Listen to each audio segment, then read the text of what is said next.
Welcome to Illuminating Hope, a podcast of Hope House. In this series, Advocating Justice, the Legal Battle, we dive into the legal battles that shape the fight for domestic violence survivors. In each episode, we bring you powerful conversations with the legal teams, court advocates, and change makers working tirelessly to bring justice, protection, and hope to survivors of domestic violence. From the courthouse to policy changes, from survivors' rights to legal strategies, we uncover the critical role the justice system plays in breaking cycles of abuse. Whether you are a survivor, advocate, or someone passionate about justice, this podcast series will empower and inform you. Justice isn't just about the law. It's about giving survivors a voice, protection, and a future.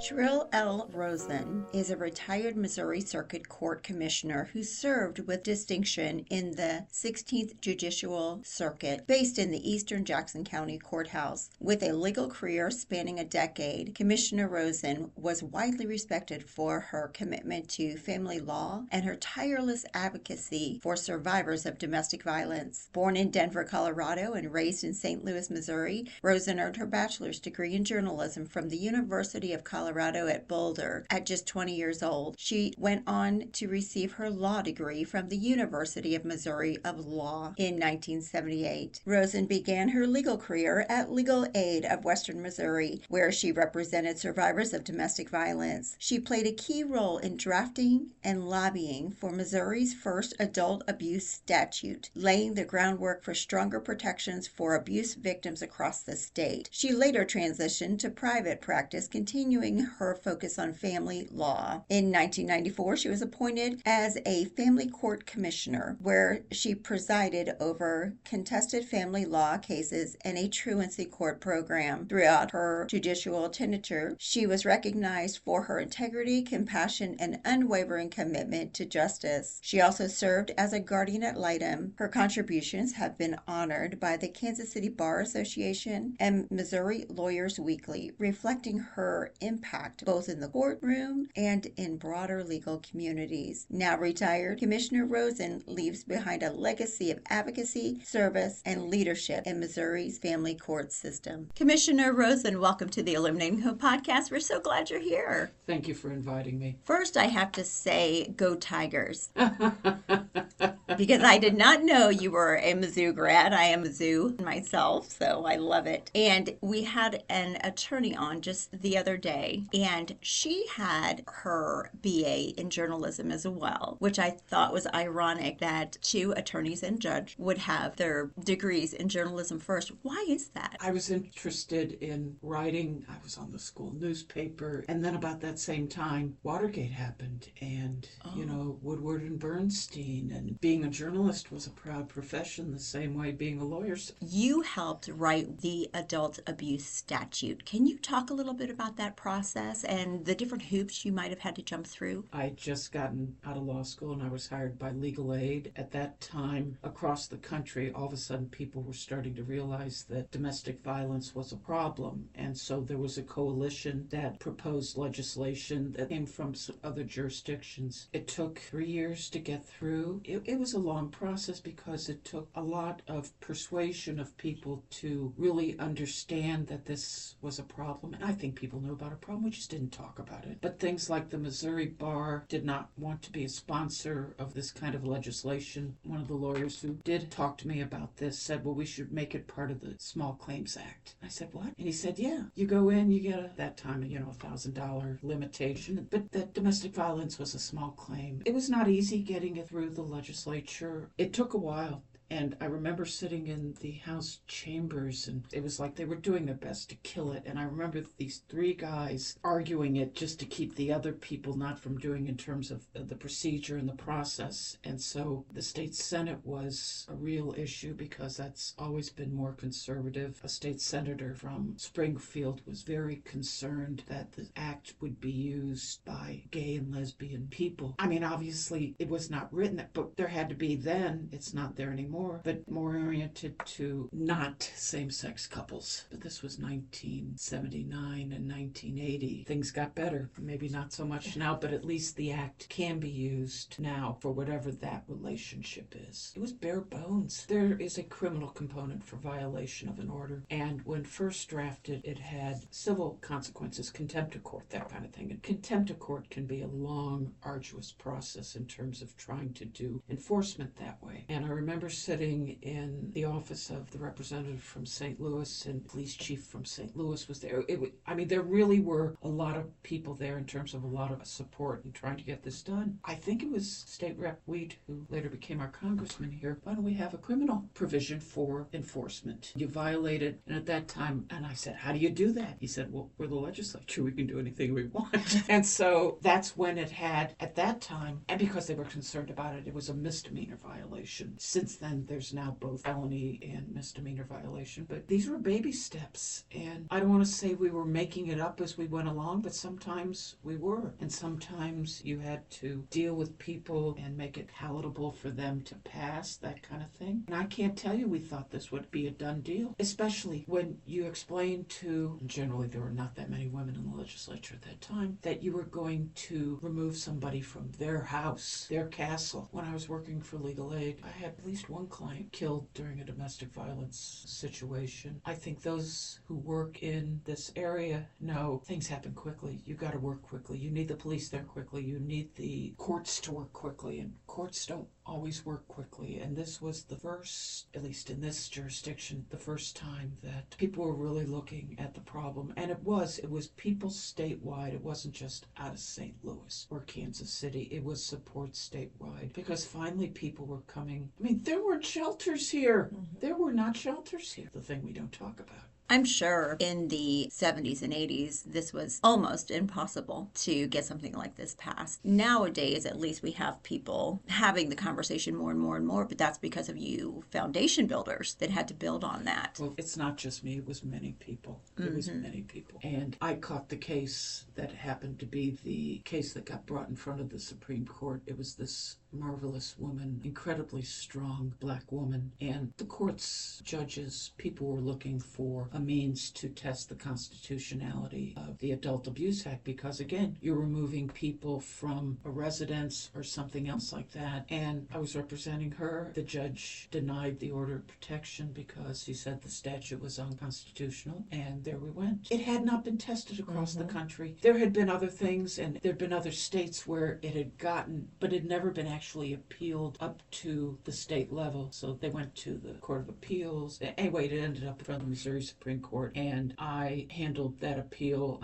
We had the support of some people out of D.C. with regard to an amicus brief and things like that in terms of, because it was going to be possibly a case of first impression. And if this went down, and all of us had been kind of following the same statutory language, if it went down, all of them were going to go down. So it was pretty scary.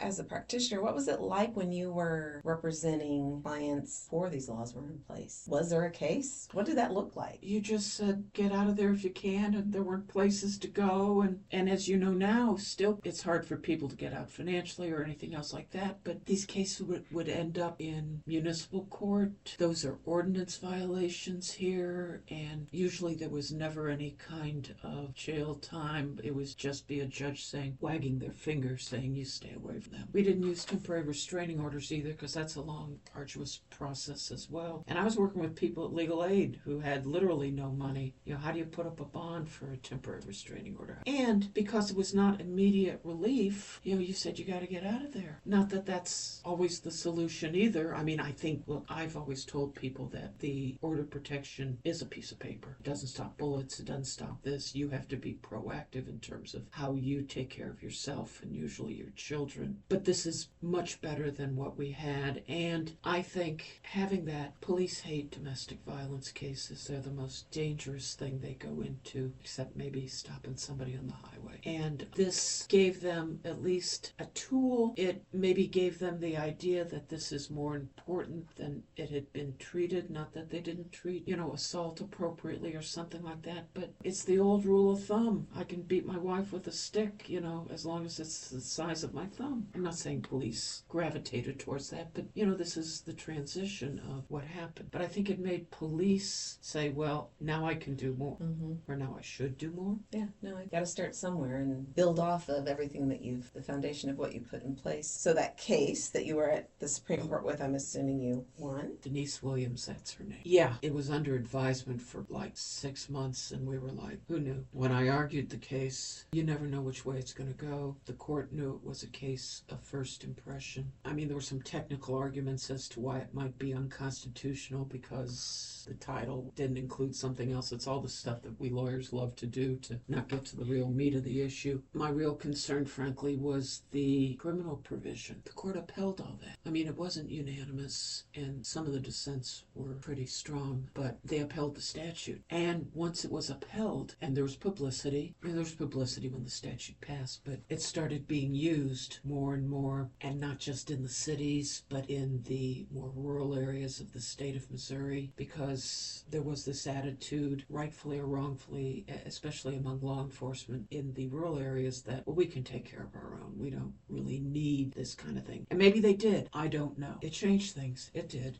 Yes, we won. Now, the statute now is really different than how it originally passed. And we did add provisions. We had some provisions with regard to custody and things like that, but there are a lot more things in it now. I don't think the stalking provisions were as clear then as they are now. It just takes time and other constitutional challenges from other places. And so what we have now is not what we had then, but it was the major start. But it wasn't just me. I need to make that clear. I mean, I did handle the appellate case, but it wasn't just me doing this. The reason we have, I think, anything here is because people of like minds or who see a problem say, how do we work together to do something to solve it?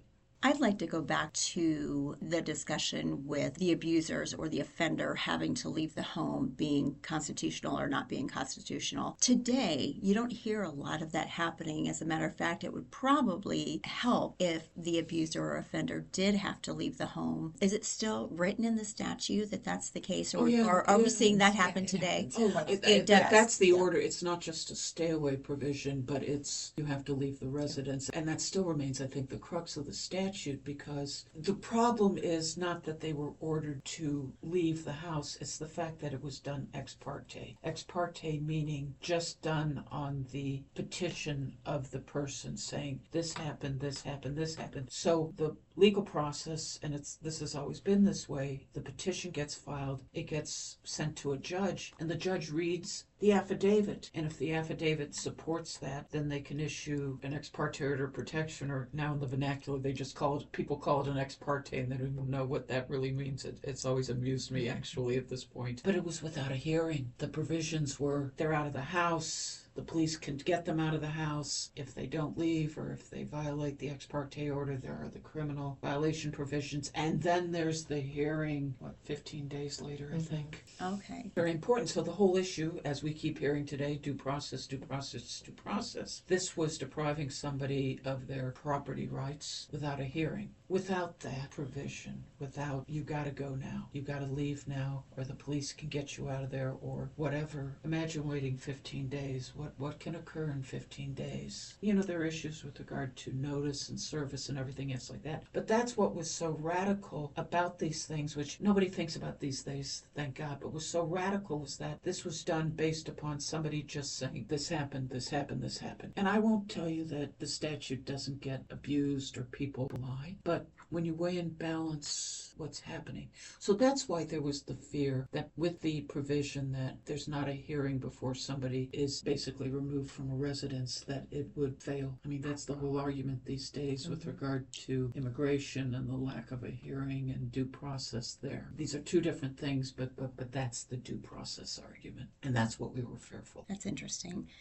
Why is it helpful to have a DV advocate in the court process? I didn't handle the adult abuse docket that long. I was a family court commissioner, and my orders have to be signed off by a judge, and that was always a cumbersome process, and so eventually the docket got transferred. But for a long time I did the dockets, and they were, at this point, I think they were massive. I mean, I had a small courtroom, and I can't remember how it started out, but they would be these really big dockets, and there'd be a lot of people crowded in there, petitioners and the defendants, which is not a good way of doing it. I think eventually there was a sign-in process, but I don't know that we did that in the beginning. It was volatile. We didn't have security at the courthouse yet. We had sheriffs, but we didn't have, metal detectors or anything else like that. And so one time I was doing the docket. That time Eileen was an advocate, and she came up to the bench and basically said, "Can I tell you something?" I said, "Okay, sure." And she says, "You see that guy in that cowboy duster,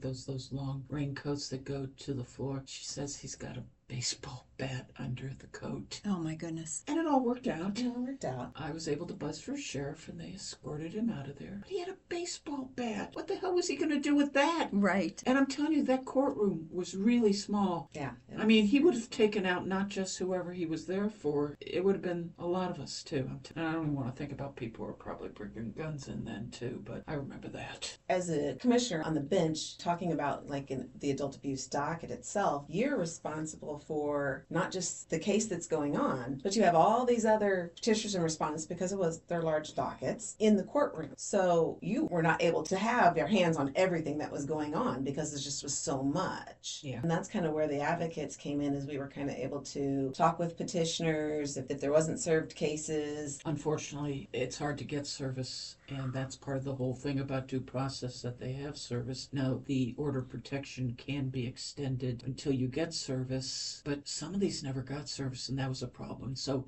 having an advocate there was not just for those people on the docket, but it did help manage the docket, and they were just massive. I used to have all-day dockets in the morning and in the afternoon, and I don't know what the numbers are now, but they're a lot. Now that I'm retired, I don't see it a monthly thing, but thousands and thousands of cases are filed a year in Jackson County. I don't know what they are across the state. Mm-hmm. Now, not all of them end up in orders, and some cases get dismissed because there was never service or anything else like that. But now some of these orders of protection can be extended for years and years. They used to be 6 months, which at that time was like, oh my God, a 6-month thing. And then it got extended to a year, and now I think there are lifetime orders, which is mind-blowing to me. Obviously, there's been a whole evolution since 1980 with regard to their states steal ideas from each other in terms of legislation and everything else like that. Some things I think were just unique to Missouri, but I know other things were, this worked in so-and-so, why aren't we thinking this? And these days, I have to believe that doing anything in our legislature to change anything or to move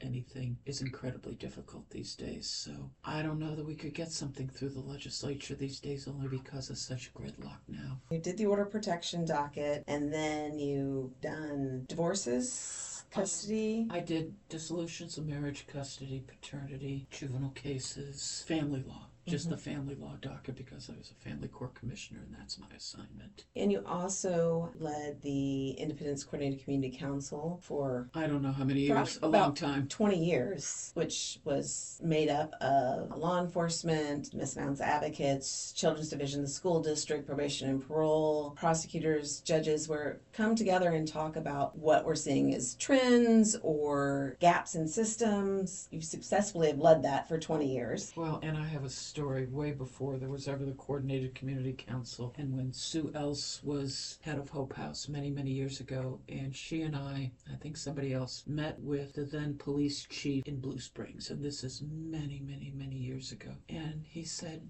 well, I really don't know why you're here, because we don't have domestic violence in Blue Springs.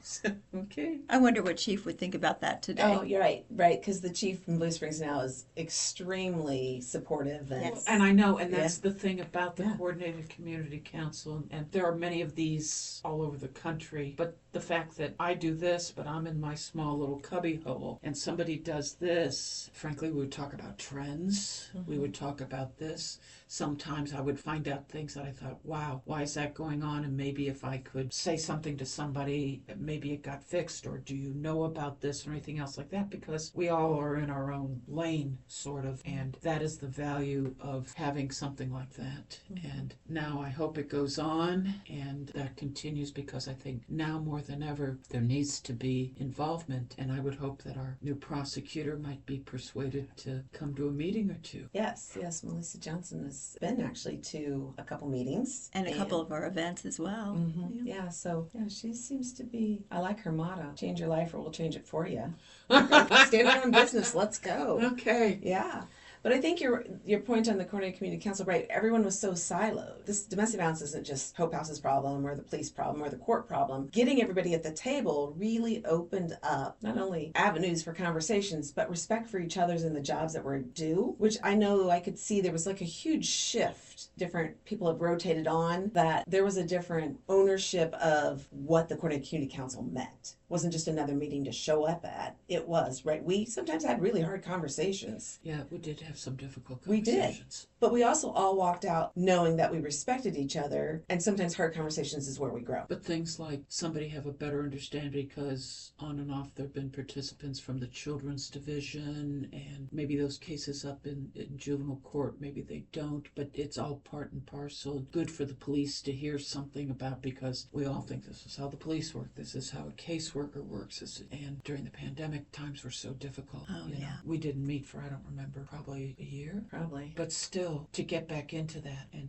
because my opinion is that the pandemic changed so many things and so many attitudes too, maybe not for the better. It was a way for each of us to hear a different perspective, which you don't see. I wouldn't want to be a police officer. I mean, that's an incredibly difficult job on anything these days, and there's clearly an uptick in domestic violence right now. I'm not in the game anymore, technically, just from what I read in terms of the murders and the relationship of DV to the uptick in violence too. For me personally, there were just too many children involved in stories that you just read in the paper, and when I was on the bench and had access to things, it was like, wow. And so the question is what Hope House does in terms of being a place of refuge, which is literally what it started out as, and now it has so many supporting programs, and there are other things, but I think we all know it will never be enough. You're right. Yeah. It'll never be enough. Yeah. And I think that, again, just listening to you talk makes me kind of think back, like, over the years, how far we've come, but yet there's still so much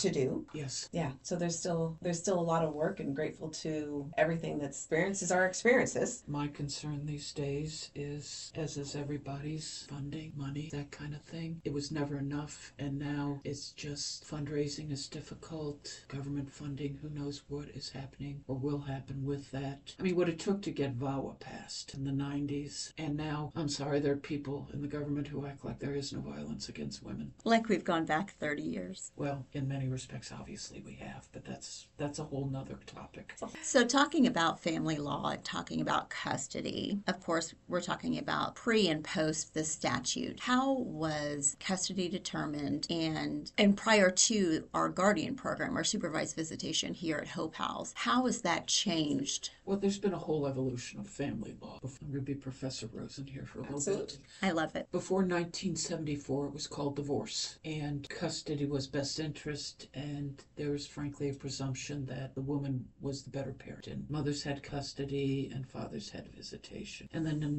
1974-75, they passed what is the basis of our family law, and it was the Dissolution Marriage Act. And so you didn't have to prove fault, you didn't have to prove adultery, you didn't have to prove this or that to get the divorce. All you had to say is that the marriage is irretrievably broken and cannot be preserved. But still, there was, the woman got custody, the husband didn't. We're not even talking about paternity cases. That's a whole nother story. Then statutes changed, and they talked about joint custody, and there's been a long evolution with regard to that. But specifically, I think it was 1998, they better defined joint custody and joint legal custody, and the theory is that, and this shouldn't just be a legal theory, parents should work together. So best interest started to be defined as these 8 factors. And one of the 8 factors is whether or not there's been domestic violence. And that wasn't in there before. And so now courts, instead of just saying it was easier then, oh, I find it to be in the child's best interest, blank, blank, blank, blank, blank. Now there is a full consideration of all these factors and how parents are supposed to communicate, and DV being frankly one of the reasons not to, people think that there's a provision that it's 50-50. 50-50 custody. The statute talks about it be equal. And we've come a long way from alternating weekends and things like that and better participation. But one of the ways you overcome that presumption is a finding of domestic violence. So God love the legislature within the last 10 years saw that as a real basis for not doing those things. And things became more clear with regard to visitation. We don't call it visitation anymore. We call it parenting time if it's a joint custody arrangement. But there are reasons to not have joint custody, and that's where it's called visitation, and that's where it might be supervised visitation, which is where, thank God, the guardian program comes in, because before the guardian program, you would just say it's supervised by whom, who would do it, that kind of thing. And this guardian program provides a neutral setting for exchange. It provides, as it expanded over the years, it provided counseling services, that kind of thing. I always felt bad, though, when people from Hope House unfortunately got dragged into cases to testify about things. But the guardian program has provided this incredible service, not just on custody cases, which can be in a dissolution or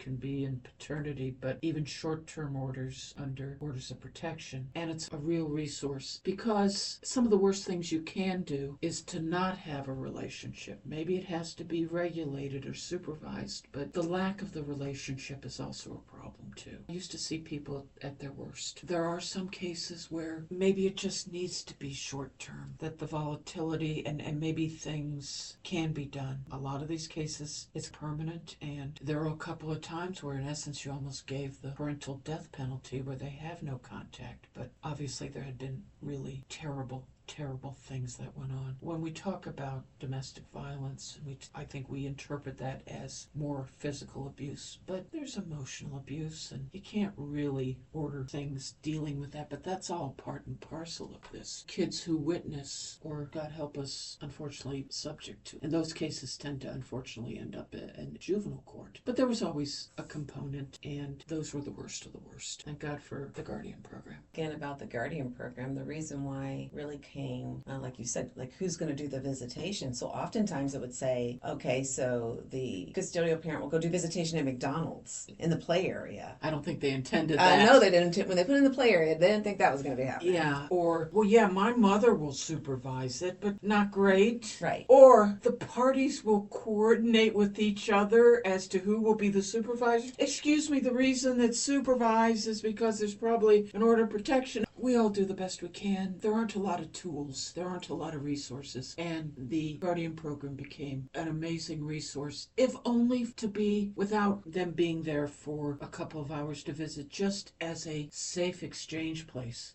Because, I mean, you're right, McDonald's and Quick Trips. Right. You know, let's exchange the kids there. Who knew? Right. You're in a public place, and so that was the best we had. Something won't happen in a public place. Exactly. Oh my goodness, who knew? Right, exactly. Which is really why we started looking for that funding for the Guardian program for the supervised visitation and exchanges. The whole intent in the beginning was to keep everybody safe. But kind of what you just said is we saw as time went on that those kids at the program with the non-offending parent has that time to be with the parent and just be a kid, because we didn't have any adult talking. We're here to be a kid. And that to see the growth in those children from who first time coming in would be terrified. They'd be sitting on the police officer's lap they've never seen before they'd be over with their dad or their mom, whoever was the visiting parent. And then now to see time go on, the Guardian program, yeah, we want to keep everybody safe because that's what we wanted. It really has expanded, I guess maybe an aha moment in my own eyes of, wow, there was a lot more to this, but that we just wanted everybody safe in the beginning. Sounds like kind of like with the adult abuse law. Let's get the groundwork of finding something to put in place, and then kind of it's changed over time. And I don't know that everybody who orders it knows about all the services that get provided, so it just turns out to be a bonus. I was in it, I knew it, I work with Hope House. It becomes a bonus. Yeah, it really is. It is. There's a lot of great things that come from that. I am excited to talk about one of the most prestigious awards that we give. Barbara Potts was the first female mayor of Independence, and she's the one who started Hope House, and she called a meeting and off we went. So each year we recognize somebody who has been a partner with Hope House over the years, and this year it is Commissioner Rosen who will be getting the Barbara Potts Award at our gala in August. So So very excited to be able to do that. It's a great honor, and up to my retirement, I mean, I received a number of awards and things like that. This is almost penultimate, but it's also feels like full circle. Yeah, Oh, yeah. absolutely. Way before you came on board, and there's still the Jackson County. It divides up the filing fees on cases among the shelters. So we had to go and visit each shelter. Hope House was this ramshackle building, and it was put together on a shoestring to see where things have come. The Adult Abuse Act was in place, but there weren't places for women to go and with their children, and now people are dealing with issues of the pets and everything like that, just the progression of that. So to think that there have been a number of important people who have done a lot of things, but when Eileen told me I was getting this, I'm usually not stumped for words, but I think my mouth was open. It's an honor, but yeah, it feels full circle. And you're very modest, put that out there as well, when you talk about adult abuse law and the case you argued and you didn't do this alone. And no, you're right, you didn't do it alone, but you were a trailblazer to make it happen in your piece. Just as Barbara Potts, she was a trailblazer to this happen, Hope House happened, that you're a perfect fit for that award. Well, I'm honored. In the Jewish faith, we talk about tikkun olam, which means to repair the world. And so if we all can do that in one little space, then that's what we're charged with doing. Commissioner Rosen, thank you so much for coming on today. It's It's just been a been an pleasure. honor. Been an honor. Thank you so much.